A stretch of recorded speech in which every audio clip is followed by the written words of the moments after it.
धुळे तालुक्यातील नगाव येथील मालमत्ता खोटे दस्तावेज तयार करून नियमबाह्य पद्धतीने संगनमताने नावे करून घेणाऱ्यांवर गुन्हा दाखल करावा या मागणीसाठी भारत बैसाने व इतरांतर्फे जिल्हा पोलीस अधीक्षक कार्यालयासमोर निदर्शने करून निवेदन देण्यात आले। धुळे तालुक्यातील नगाव येथील मालमत्ता खोटे दस्तऐवज तयार करून नियमबाह्य पद्धतीने संगनमताने हवे त्या व्यक्तीच्या नावे करून घेणाऱ्यांवर गुन्हा दाखल करावा या मागणीसाठी भारत सैन्याने व त्यांच्या नातेवाईकांतर्फे जिल्हा पोलीस अधीक्षक कार्यालयासमोर निदर्शने करून निवेदन देण्यात आले। निवेदनात म्हटले आहे की धुळे तालुक्यातील नगाव येथील मिळकत क्रमांक 362 क्षेत्र 3030.90 चौरस फूट हा प्लॉट माझे वडील कै शकील चिंदा बैसाने यांच्या नावे होते व आहे, परंतु ईश्वर गोकुळ शिरसाट राहणार block number 47 room number 530 police मुख्यालय धुळे, संजय गोकुळ शिरसाट राहणार प्लॉट नंबर 83 गोजरतई बांबरे सोसायटी मैंदळे शिवार धुळे, सुनीता नामदेव मोरे राहणार रेल्वे स्टेशन रोड विठ्ठल मंदिर मागे धुळे, प्रभावती सुभाष वाघ जयवंताबाई गोकुळ शिरसाट गल्ली नंबर 4 व 5 राहणार इंदिरा नगर मुक्काम पोस्ट कुसुंबा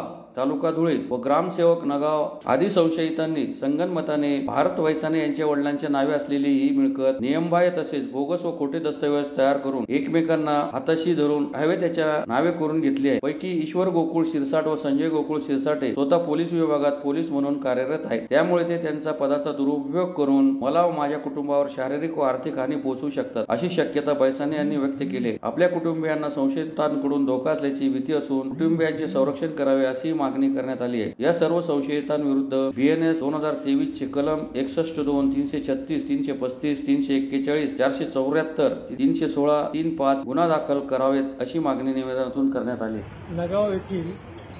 भूखंड विकलेला ची तक्रार आज माननीय काळे साहेब यांना आम्ही दिली।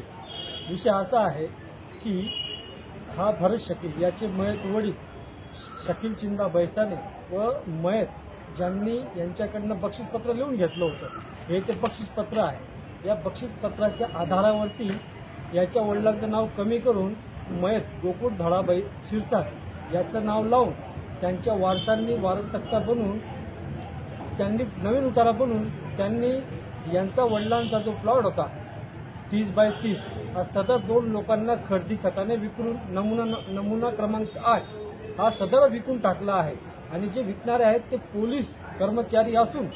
आम्ही काळे साहेबांना एवढीच विनंती केली आहे की काळे साहेब याची सखोल चौकशी करून